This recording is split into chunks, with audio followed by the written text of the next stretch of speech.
Hello. Thank you, Vadim, for the awesome intro, and lovely to see all of you here. Good afternoon. I've been trying to be part of this conference since like 2019, so it's finally really amazing to be part of it now. So today what I'm going to talk about is lead generation and how you can make most use of building your own affiliate brands. A little bit about me. I am full stack affiliate. I run a small podcast as well, and I am also the co-chief operating officer of Affiliate World. I'm sure many of you heard of it. And also, I love to run lead generation brands and create different lead generation websites. So I started affiliate marketing back in Pakistan with just $10 budget. And then in 2019, around late 2019, I started off with lead generation full time. I stopped any other CPA marketing campaigns. And since then, I've been working on lead generation campaigns. And in 2023, I also joined Affiliate World as well, a really good friend of Mac conferences. Okay, so a little bit about what are the things I love. So I love to kind of like analyze the customer behavior. I love to do the behavior analysis on the users, on the traffic, to try to understand how customers or how people respond to your funnels. And that's something which I really love. The second thing is I love to improve designs. It's like in affiliate marketing, mostly it is you're just copying each other.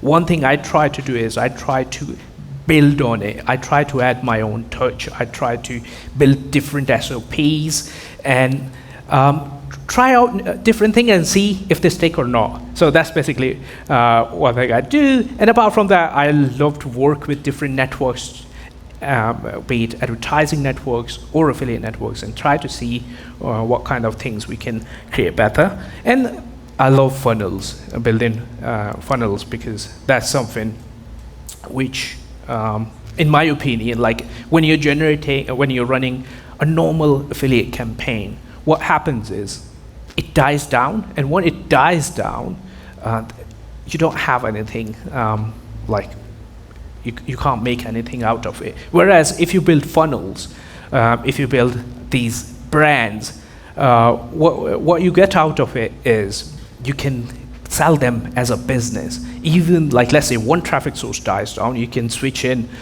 many other traffic sources, and you can easily kind of like mold them into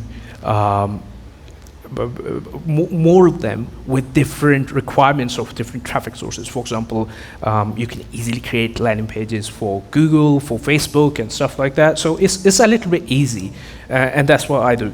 I mean, the thing with affiliate networks is they're amazing. I mean, to start with, they give you best opportunities that were massive respect. But one thing I noticed is the payouts overall, if you look at them as compared to what the media buying costs are today, they're really sometimes really low. And especially if we are talking about, like, if I want to buy traffic from Google, that would be super expensive, and the payouts won't match with that kind of traffic. So that's why I started off building my own lead generation campaigns. And here are a few of the things, like if we have to compare. With affiliate networks, as I mentioned, we have low payouts, and then we don't have that much control over the funnel overall, if you look at it, or, and kind of like you have to stick with what affiliate network has. And one thing I love to do is to try new different things, and like, let's say, find new verticals, find new niches, and that's one thing. And then compliance issues. For example, why does Google doesn't like affiliates, or why affiliates find it so hard to find long-lasting accounts on Facebook? One of the biggest reasons is compliance. And then there is no flexibility. You can't do much with the landing pages. You have to do with whatever is provided with you. And I'll give you a few more examples as well, where you can, having your own offers or having your own brands, you can do much more on a higher level. Whereas when you have your own LeadGen offer or brand, one thing you're definitely going to get is like 2 to 3x your payout. And the second thing is you're going to get more control over everything as well. You have more control over your funnel. At the end of the day, that's what matters most. You can easily improve your conversion rates by making a few small fixes, by adding small things, which normally, when you're maybe working with networks, they get ignored. And then, of course, you can, in many cases, you can name your price, whatever. It all depends on quality, but if your quality is high, you can charge as much as you want for your leads, for your transfers, or whatever. And then you don't have any issue with ad accounts. For example, like I have my main ad account since like more than 6-7 years. We never had any problems. And then you charge your lead buyers in advance instead of like, let's say, net 7, net 30 or whatever. You charge them in advance.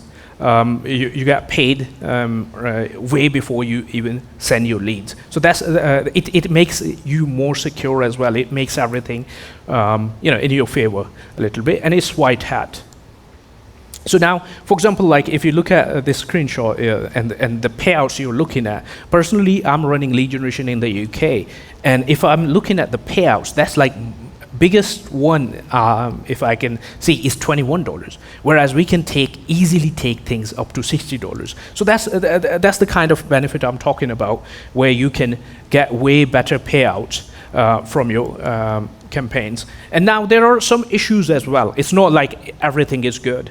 One of the biggest thing is like, for example, when you're working with affiliate networks, you have multiple offers. If one thing doesn't work, you can switch it to other one. So that's number one. Then there is compliance related things as well. You have to follow all the compliance guidelines. You have to work with the advertisers and everything. So that's number one. Then you have to forget your affiliate mindset as well. Like normally, for me being an affiliate, I'm mostly thinking about getting as much conversions as possible. Whereas when you're kind of like dealing with your own brand, you have to focus on quality as well. If you don't maintain the quality, you lose your advertisers, you lose your buyers. So you have to really work on that as well. And then you have to build the whole funnel yourself as well. I know affiliates really love stuff where they don't have to do that much things, but yeah, and then of course you have to find your own buyers as well, and you have to sometimes compete with bigger players as well. In this case, it could be affiliate networks as well. Now, if we talk about pricing, how do you price leads? There are multiple ways you can price these leads. For example, you can sell them exclusive. That means simply one lead just to one buyer. That's the one which I normally recommend.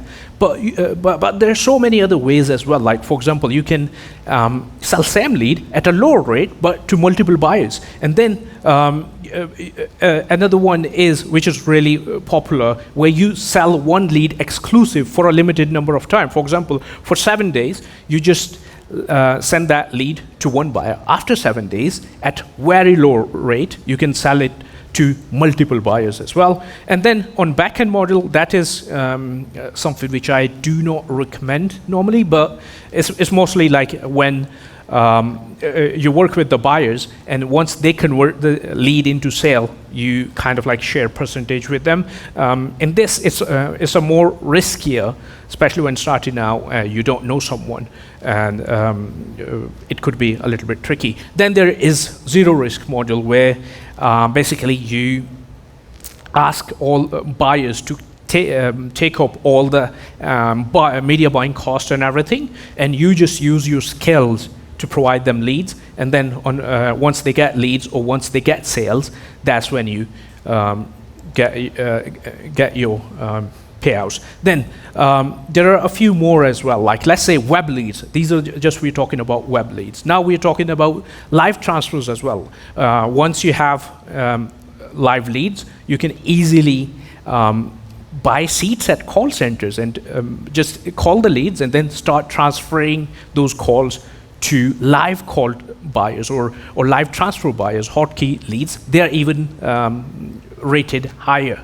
You'll get even better payout with that. The second is filter data. There are going to be so many buyers who just want a specific type of lead. For example, it could be people with certain age, people from a certain area, or they just want all the information validated. For example, like with OTP verified mobile phone numbers.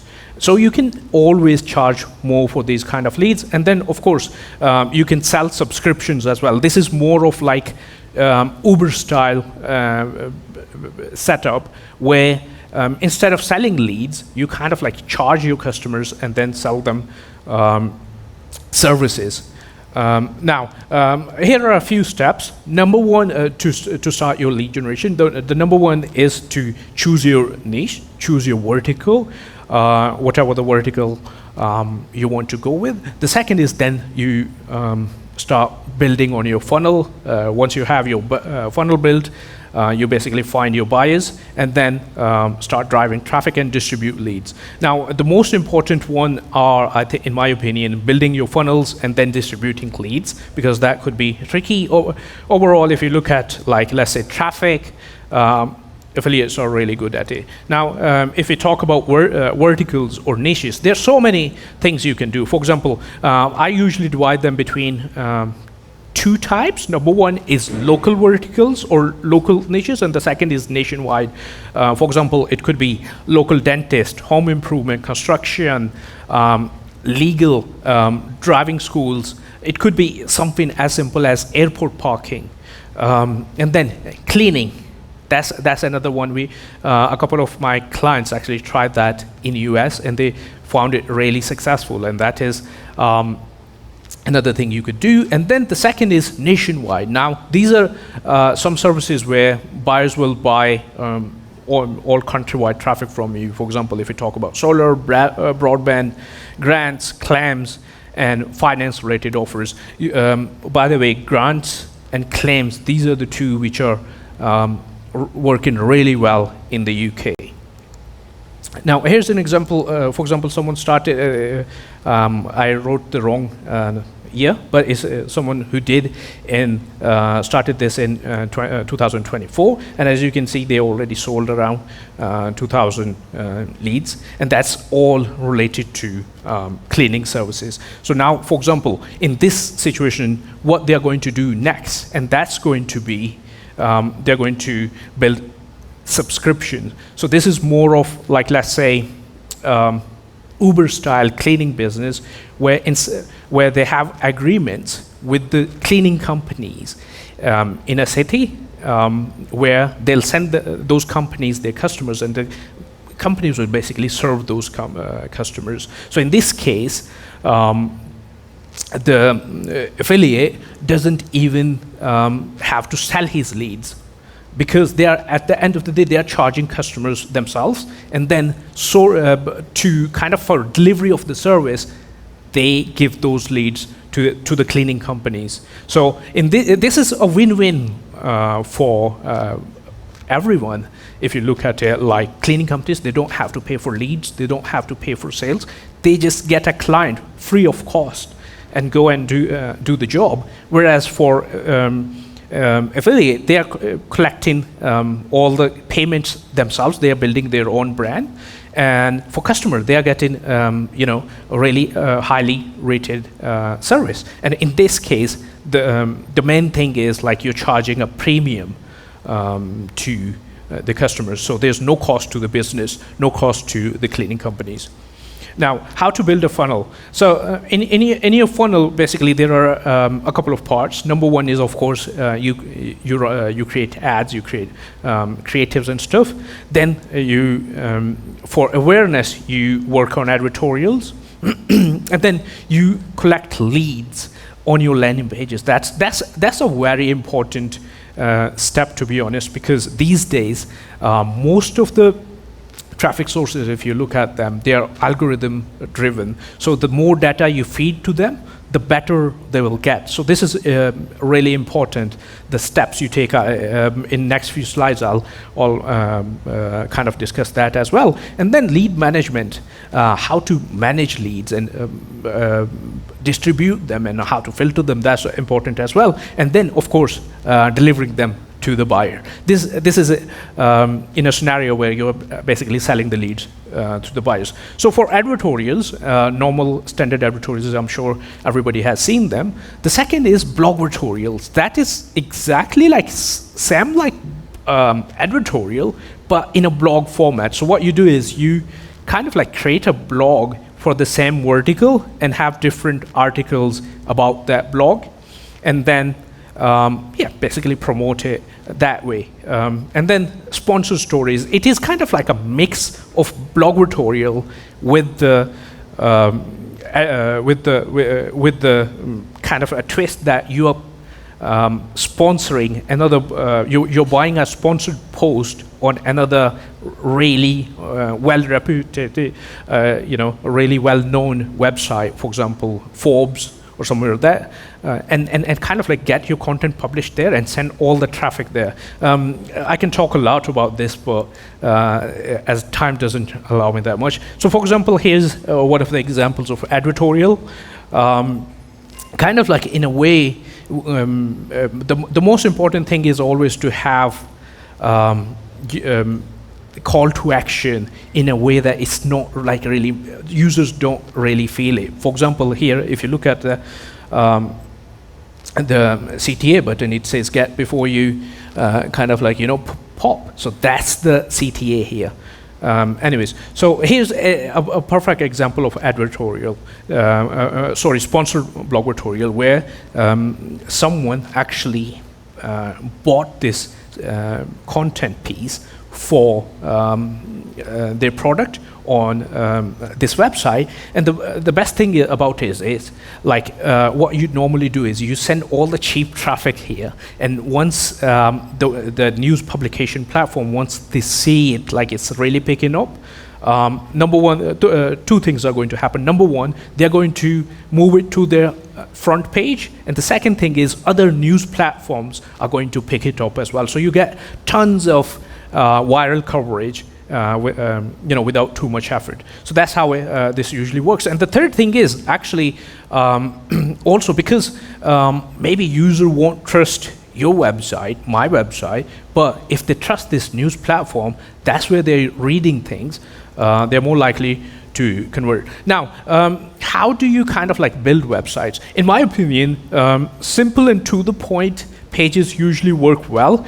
And in that quiz style page, where you're not really like collecting all the information at once, instead what you're doing is you're collecting all the information step by step. For example, like when you're collecting all the information slowly, step by step, and the most important thing is validating all the information which you're collecting. For example, phone numbers.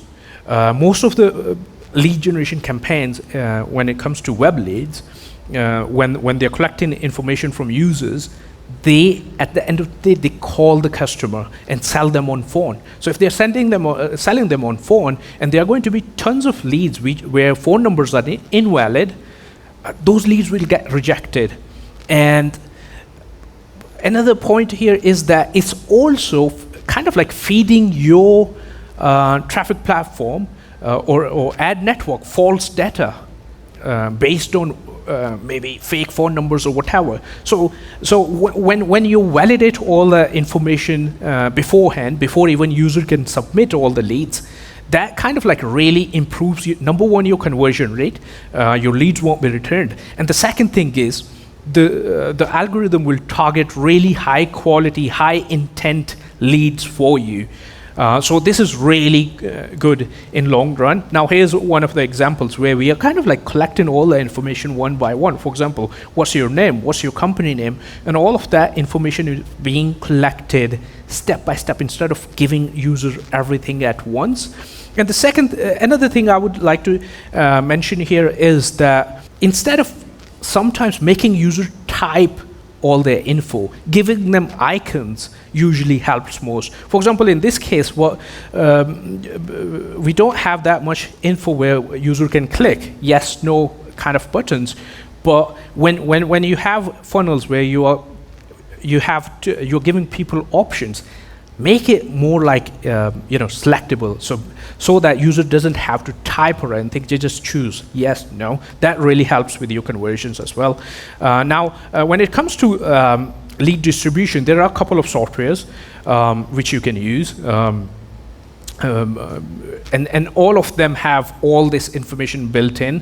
For example, now here we are using one of the kind of like a validation service where in case if a user has issue with lead quality, we give them the whole, you can say, history of the lead. Where did the lead come from? What was the user agent? What was the landing page where they landed on? Which IP address they landed on? What ad was used? So everything is trackable. We are using contact state for this particular campaign here. Now, also you can, using lead distribution platforms, you can validate lead info, distribute leads amongst multiple buyers. Now, the thing is, not every buyer is going to have enough cap for you, so you'll have to always have multiple buyers for you. So for this purpose, you want to have as many buyers as you need. To distribute all the leads amongst them, you'll need a lead distribution platform. For example, for someone who's really paying you high payout, you want to fill their cap first, and later on the ones which are paying you less. So that's why you need lead distribution platform. Other than that, for criteria as well, and then you can create different dashboards and everything to make everything look professional as well. Now, here's one of the things, like many people ask me, like, how do we find buyers? Well, you're all affiliates, you all know how to drive traffic. It's simple as that. Like, for example, if you look at this campaign here, now I'm running a similar kind of campaign, which I normally run to promote affiliate campaigns as well. As you can see, my around target CPA is around 15 right now on this, but overall we were getting leads around £30 per lead. These are the buyers, these are the lead buyers. We ran campaigns on Google. As you can see, a really simple landing page, nothing fancy about that. Another thing you can do is you can look at all the competitors and go to their privacy policy, and most of them will have all the buyers mentioned there, who they are selling your leads to, who they are selling your information to. You can simply just go to these people, contact these websites, contact these companies, and work with them. Actually, it really works well, because the thing is, these people are already buying leads, they already know everything, they already know the process. So it becomes really simple to deal with these kind of companies. Now, for traffic, Facebook, normally in my experience, Facebook is amazing, but the quality can go down a bit. So in this, I mean, conversion rates on Facebook are not as good as, for example, like let's say Google, where the intent rate is really high. Then we have native advertising. It's amazing. I mean, my buyers really love native traffic, and it's surprising. I mean, it's way better converting as compared to Google as well. And I'm talking about Google search here. So yeah, LinkedIn for B2B campaigns is really good. They allow some really amazing kind of targeting as well, especially for if you're running any kind of like B2B grant or a campaign like that. It really works work really good for that. Then we have TikTok. It may be a little bit expensive, but really works well. Google Display and YouTube ads as well. These are two more really good traffic sources. And then DSP platforms. There are so many platforms out there. All you have to do is you have to look around, and sometimes the quality you find is really, really surprisingly well, and it works out way better than Google or any other company. But all you need to do is you need to look around who is specialized in your vertical, and kind of like you have to find these kind of traffic sources based on your vertical. So you have to dig a little bit deep. Now, when it comes to back end as well. Now, with these kind of campaigns, it's not just about front end monetization. You can actually monetize back end as well. You can collect all the push notifications, and apart from that, you can also use SMS. You can use email marketing to promote multiple products as well. So that's the beauty of it. Like, it's not just front end monetization. That's in my opinion, just one part of the whole puzzle here. The real money you are going to actually make is through SMS and email marketing, and that's where you make most money. That's about it. Thank you very much for your time. If you have any questions, please feel free.